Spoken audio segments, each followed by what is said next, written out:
Right now, annually, we pay about $30 million to keep the lights on. That is going to increase dramatically. That's about 25% of our budget. Now, I don't know about you, but I would personally rather spend that money or a portion of that money on soldier programs than spend it on the light bill. So part of sustaining what we have is about increasing efficiency.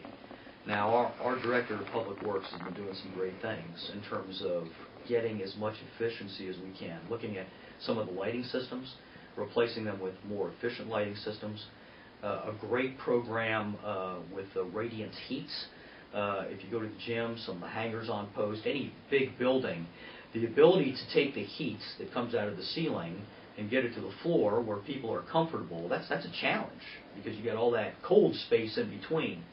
But a huge radiant heating project is underway that's actually going to increase heating efficiency by 30% in these structures. That's pretty dramatic. But in terms of efficiency, we're going to have to start holding people to standard and hold them more accountable. And one of the programs that is underway to do that is metering some of our larger facilities. So we can actually tell commanders, some of our grade 10 units, hey, here's how much that you are spending in terms of heating, cooling, other utilities on post. Here's what you've done in the past. Here's the normal delta for a building of this size. So that, commanders, as part of their agenda, can ensure that we are being more efficient, that we're using less while still maintaining comfort levels. Okay. At home and at work, shutting the lights off. I drive around at night, and I see a lot of the lights that are on in some of these buildings. I know people are working late, and sometimes there's a 24-hour op going on, but all in all, there's a lot of waste going on there. So, it's one of the things I have to talk to some of our great commanders here in the Wiesbaden community about, and that is, helping us help ourselves, just becoming more efficient. But, efficiencies, it's really only going to get us part of the way in this great challenge that we have. One of the things we have to start exploring is reaching out to our host nation partners and coming up with some great joint programs where we bring an energy producer onto the garrison, and they are able to help us provide capital investment for either solar or thermal heating opportunities where,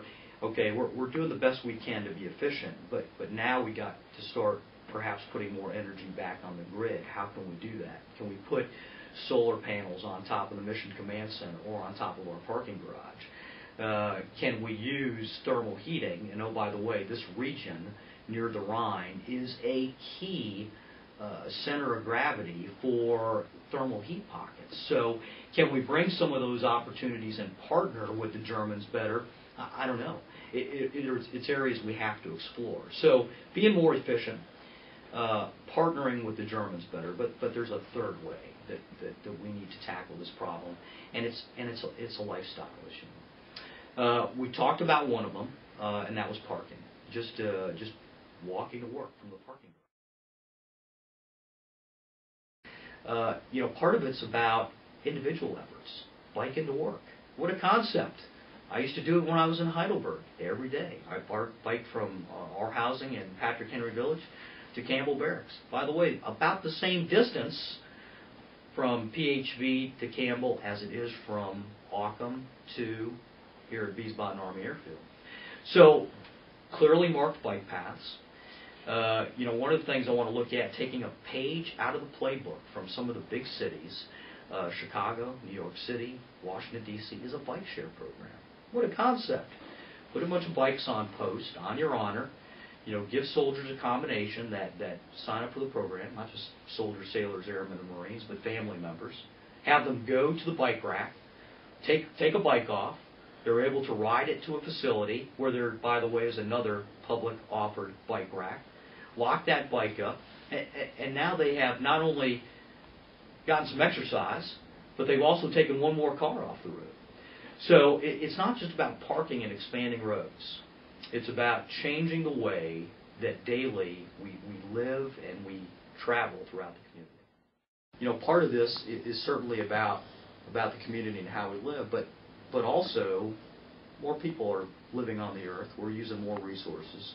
I want to make sure I've got something to give to my daughter when she grows up, that she is able to enjoy the same freedoms and lifestyle that I enjoyed when I was a child. So I've got a twofold interest in all.